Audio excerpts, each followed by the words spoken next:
Hey everybody, welcome to Always Bored, Never Boring. I have just been down to local newsagents and I have picked up issue 497 of White Dwarf magazine.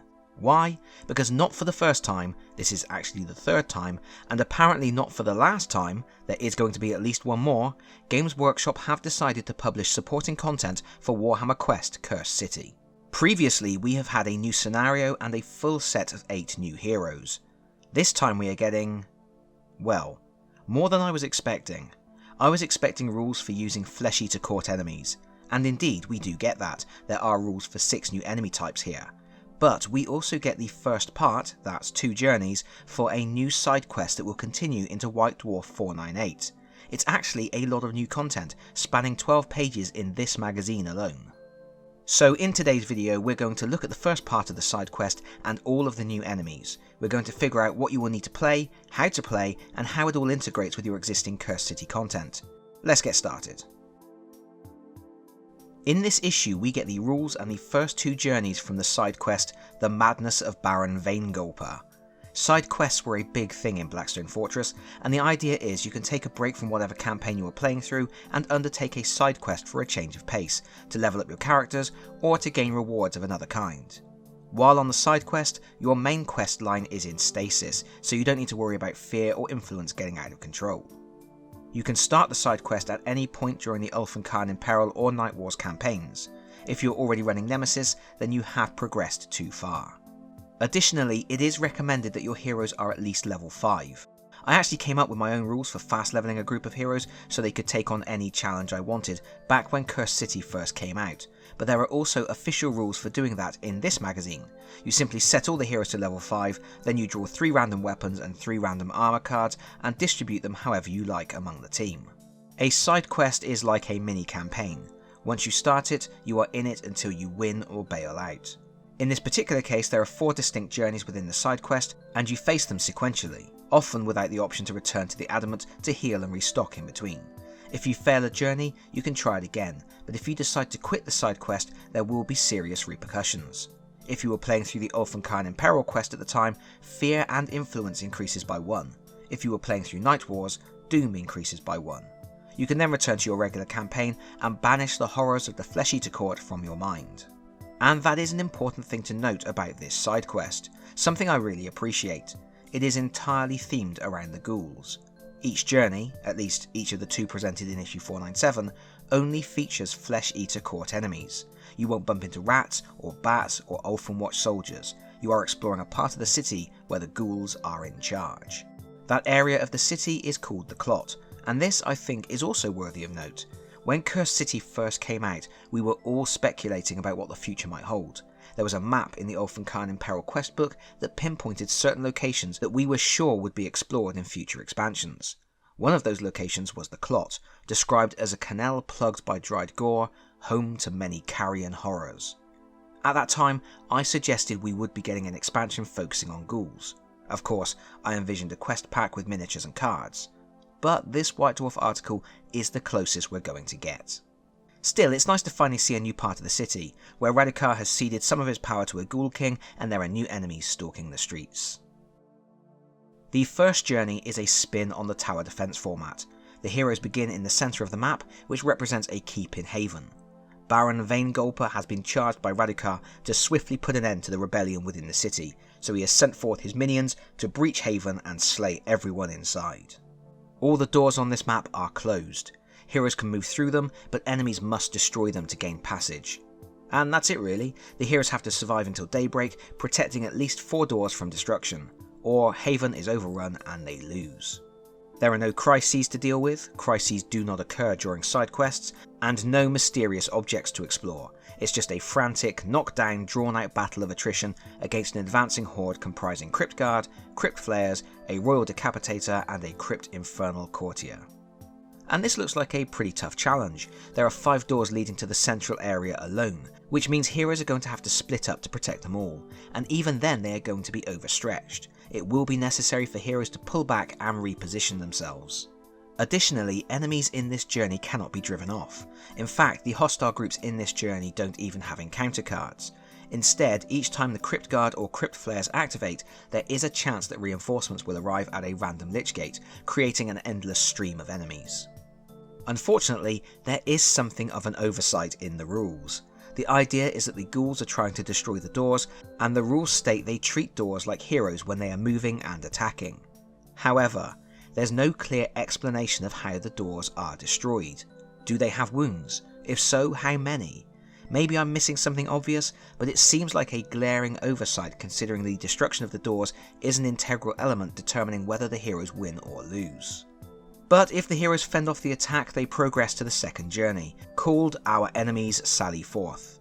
Oh yes, I should point out for those who may not know, ghouls suffer from a delusion that they are nobles of high birth and have no concept of their true vile natures. As a result, all the journey descriptions and fluff text for this side quest are written from the Baron's delusional perspective, which is rather fun, as he obviously believes he is on a noble crusade. Anyway, the heroes press their advantage and strike back against the Baron. There are mysterious objects on the board representing Vaingulper's banners. The heroes must attack and destroy them all. Unfortunately, somehow Games Workshop have once again managed to omit vital information. This time, the map for the journey doesn't specify where the mysterious objects should be placed. Frankly, I don't know how that happens. But that's it, the heroes just have to pull down the banners while fending off a constant stream of hostiles. This time they are facing Crypt Guard, Crypt Horrors, Crypt Haunter Courtiers, and a Marrow Scroll Herald. As in the previous journey, there are no encounter cards for hostile groups and no way to drive them off. Instead, each time any hostile group except the Herald activates, they may gain reinforcements at a random Lich Gate. And if the heroes succeed, they must progress to the third journey in the side quest, Retreat, but that will have to wait until next month. Overall, based on these two journeys, this side quest seems pretty interesting. It looks fast paced, putting the heroes under a lot of pressure. The first journey seems more inventive, but both look like they could be very tense. I like how they are both themed with specific enemy groups. They play out more like decapitation missions in the main campaigns. And best of all, there is a solid through narrative. Long-time viewers may remember that one of my favourite things for Blackstone Fortress was the narrative side quest from White Dwarf and subsequently the Blackstone Fortress Annual involving the dreaded Amble. I loved the storyline and how everything connected to create a really cinematic experience. I'm not entirely sure Cursed City has the framework to produce something quite that cinematic, but this is close. Incidentally, some time ago I did post a video in which I detailed a way to link the Cursed City core game and both of its expansions to form a narrative adventure that didn't require you to constantly grind the same journey types over and over again. This side quest works perfectly with that idea. One of the big questions whenever Games Workshop publishes some content in White Dwarf is, what do we need to run this content and how much is it going to cost? First things first, although you can run the side quest during the Ulfenkarn in Peril or Night Wars campaigns, you do not need the Night Wars expansion. I've checked the maps and you don't need the extra map tiles from Night Wars, and your heroes only have to be level 5, which is a level obtainable with just the core set. The bigger issue is fielding all the new hostiles. There are 7 new hostile types for these 2 journeys alone, and we will definitely be getting more next month. Of course, you could use proxies, but let's assume you want to use all official miniatures. You will need 20 Crypt Guard. Crypt Guard are new miniatures, they come in boxes of 10, a box has a recommended retail price of £30, so £60 for Crypt Guard. I kind of feel like you might be better off buying a box of 20 Crypt Ghouls for £27.50. You will need 1 Royal Decapitator, that's going to set you back £22.50. You will need 2 Crypt Flares and 1 Crypt Infernal Courtier. You can get a box of miniatures that will make either 3 Courtiers or 2 Crypt Flares and 1 Courtier, that will set you back £35. You will then need 2 Crypt Horrors. A box of 3 costs £35. You will also need 3 Crypt Haunter Courtiers. As far as I can tell, this requires the same kit that makes the Crypt Horrors, so that's another £35. Note, the rules for the Crypt Haunter Courtiers are not included in White Dwarf 497, so we can expect to see them next month. And yes, that does mean at the moment you cannot play one of the journeys from this issue because you are missing essential rules. Finally, you will need a Marrow Scroll Herald. That's a single miniature for £22.50. All told, that's £210 worth of miniatures. So far. If you're going to invest in all those miniatures, what are they bringing to the table? I'm going to breeze through these pretty quickly, we have a lot of ground still to cover. The Crypt Guard are move 3, wounds 3, and have 1 melee attack rolling the d8. Their special abilities make them nasty in a pack. Household Elite gives them +1 damage for each other crypt guard in the same space or adjacent. They get a free move action if an enemy with the courtly or royal keyword ends their activation so that they are visible to the crypt guard, and they can take wounds that would otherwise be applied to royal or courtly units. Their behaviours are pretty straightforward, and they sometimes get a speed boost when royal or courtly units are supervising them. The most interesting thing is their serried ranks. This allows them to fight in 2 rows, effectively giving them a ranged attack over the heads of other crypt guard units. Once empowered, their attacks become more powerful and they gain the Black Rage behaviour. It lets them surge forwards en masse, closing vast distances with ease or making 2 weapon actions on adjacent heroes. Nasty stuff. Next is the Royal Decapitator. He's move 3, wounds 8 and has a melee attack that rolls 2d8, inflicts 3 wounds or 4 on a crit, and also inflicts damage on crits that cannot be ignored or reduced. His Executioner's Entourage ability gives a free attack action to adjacent flayers, horrors and crypt guard units. His nastiest behaviour is the Death Sentence, an attack that is considered to be a critical hit with no need to roll. Once empowered, his damage output increases, and he gains the Eager Executioner behaviour, which lets him charge and then make an attack that automatically causes critical damage. That is absolutely ridiculous. Next we have the Crypt Flayers. They are move 4, wounds 12. They have a ranged Death Scream attack which inflicts 2 damage that cannot be ignored or reduced, and a Piercing Talons melee attack that rolls 2d8 and causes 3 damage. These guys are going to be annoying to fight because they have the Skirmisher ability. Each time they suffer damage, they make 1 free move action which must end with the flare visible to the fewest heroes possible. They have the Hymnal Chorus behaviour, which encourages them to remain at range using their Death Scream ability. Once they are empowered, their Piercing Talons attacks become more powerful, and they gain the Descent from the Heavens behaviour, which lets them teleport from anywhere on the board to a space adjacent to a hero, and then they can immediately attack. Then we have the Crypt Infernal Courtier. Move 4, wounds 16. They have a ranged Fetid Breath attack that does 3 damage that cannot be ignored or reduced, and a Skewering Talons melee attack that can do 4 damage or 5 on a crit. Their big thing is they buff Crypt Flayers. They let the Flayer reroll failed attacks using their Death Screams, and 2 of their behaviours give the Flayers additional actions. Once they empower, their melee attacks get even stronger, and they gain the Lances of the King ability that empowers Flayers even more and has the potential to stun heroes. At this point, a quick aside. I regularly hear people complain about the lack of ranged enemies in Cursed City, but that's the point of the game. Cursed City is designed to work around the concept of heroes having greater access to ranged abilities as they fight off hordes of approaching melee-focused enemies. It's the same dynamic as Zombicide or Space Hulk or Another Glorious Day in the Core or Lost Patrol. You can add ranged enemies to any of those games, but with care. Blackstone Fortress was very much about ranged combat. The game incorporated the idea of cover. Heroes and enemies alike were supposed to establish defensive positions and create killing fields. Some battles could end up feeling like trench warfare. It was a slower, more thoughtful style of gameplay. By contrast, Cursed City is fast-paced and frantic. Enemies move at incredible speeds, and the idea is for the heroes to keep moving. They are under time pressure and they have to advance into the seas of enemies, cutting out little pockets of space, creating access points, and retreating while laying down covering fire. If the heroes stop moving or get hemmed in, they will lose. And if you put too many enemies with ranged attacks into the game, I think you throw out that balance and change the nature of the game. I guess in video game terms, I look at Blackstone Fortress as Gears of War, and I look at Cursed City as Gauntlet. So I think what Games Workshop have done with these new ghoul hostiles makes sense, and is pretty clever design. They have introduced more ranged abilities to give the heroes something to think about, but those abilities are quite limited and weaker than melee attacks. They are more like the harrying shots of skirmishers as an army closes for combat. The idea is still to engage in melee where the ghouls are much stronger, and the ghouls have the pace to ensure they are always up in the heroes' grills, causing the most carnage possible. Anyway, moving on. Next we have the Crypt Horrors. Move 3, wounds 12. They have 1 melee attack rolling 2d8, causing 3 wounds, 4 on a crit. Their attacks cause disease.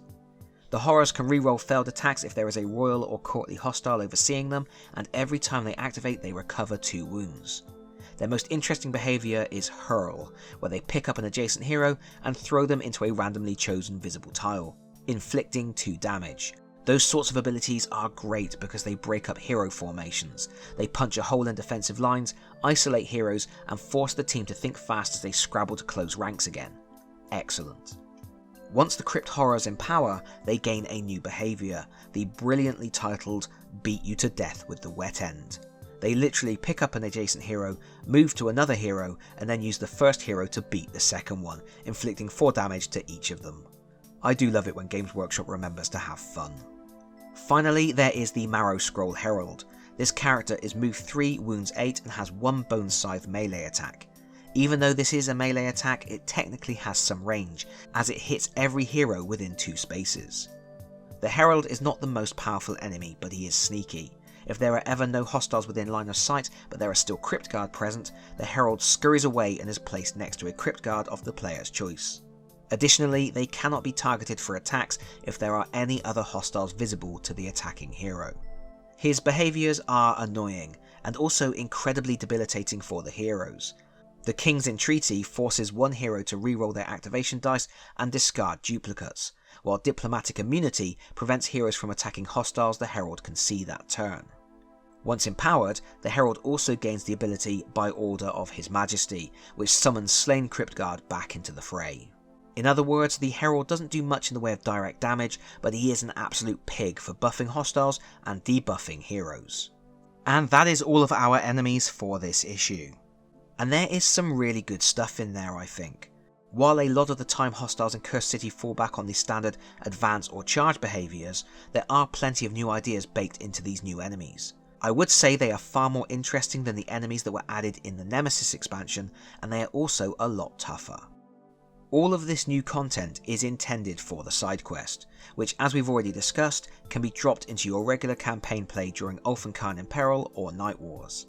You can also choose to play the side quest as a standalone campaign. The rules are included for instantly upgrading heroes to level 5, so you can do that.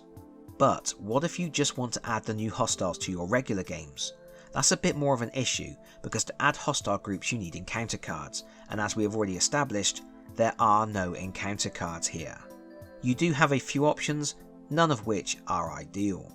First, you could make encounter cards. That's quite an investment in time and effort, not just to make new cards that will be indistinguishable from the existing official cards, but also to balance the hostile groups for an exciting game. Second, you could introduce substitution rules. For example, if you pull an encounter card that spawns Ulfenwatch, you could choose to spawn twice as many Crypt Guard instead. Finally, you could make up your own quests which don't require encounter cards, or simply replace hostile groups listed in existing decapitation missions.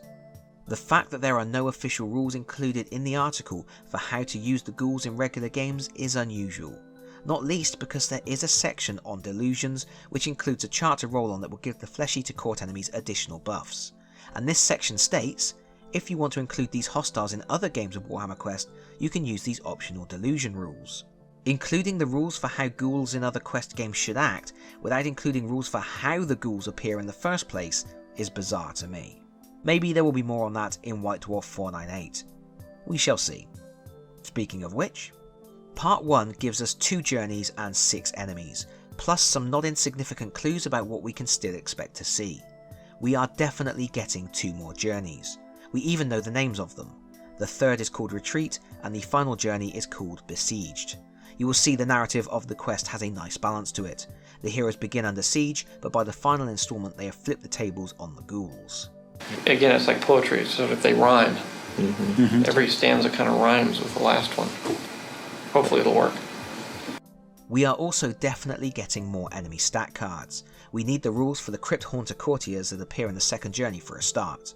However, we also need some enemies with the keyword Royal. Several Crypt Guard abilities trigger off the keywords Royal and Courtly, and so far we have seen 2 Courtly enemies, but no Royals.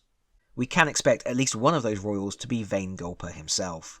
He is referred to in the article as a gentle giant who rides a noble steed called Horgnir. Glancing through the Flesh Eater Court range, there aren't too many mounted options available. I can't see Games Workshop including rules for anything ridiculous like a Terrorgeist or Zombie Dragon, but perhaps Vaingulper could be represented as a champion from the Morbeg Knights riding on a Night Shrieker. Finally, the fluff text describing the Clot says there is a hideous giant crouching beside Vaingulper's throne, perhaps a Vargolf courtier. The only other prediction we can make right now with any kind of certainty is that Usheron will not be making an appearance. He is a massive, powerful named character, and it wouldn't make sense for him to appear even if he wasn't already too big for the board. I wouldn't put it past Games Workshop to include rules for a charnel throne though. They make a big point of describing Vaingulpa's throne in the article. So, at the moment I haven't played through this side quest. I literally can't. Not only are you only getting half of the journeys in this issue, of the 2 journeys that are included, one of them can't be played because we don't have the rules for one of the hostile groups anyway. That means I can't really speak to the overall quality of the side quest, but there are still some points to discuss. Obviously, we will get this out of the way first. More content is better than less content. Whatever you think of this content, whether you will have the miniatures to run it, ultimately it's still nice to have. I do appreciate it when we get some support for our games in White Dwarf. Heck, that's what White Dwarf is for. Furthermore, I love the approach the side quest takes. I love self-contained adventures with a good story that naturally flows from quest to quest until completion. I would much rather play through this sort of content than grind through hunt after hunt after hunt for the sake of replayability. You can't see me, but I used air quotes when I said replayability. But, okay, there are issues here. We get 6 new enemy stat cards, but rather than being printed on the cardstock that Games Workshop includes with every issue of White Dwarf, they are printed on regular pages.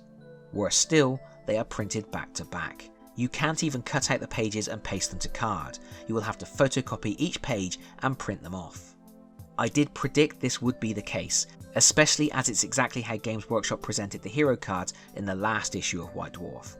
But that doesn't make it sting any less, especially when you look at what they did choose to print on the card. Reprints of the bunker missions that were printed earlier in the issue, some combat patrol data sheets, and then, of all things, blank cards for writing paint recipes and blank cards for filling in your bunker club activities. It's just frustrating.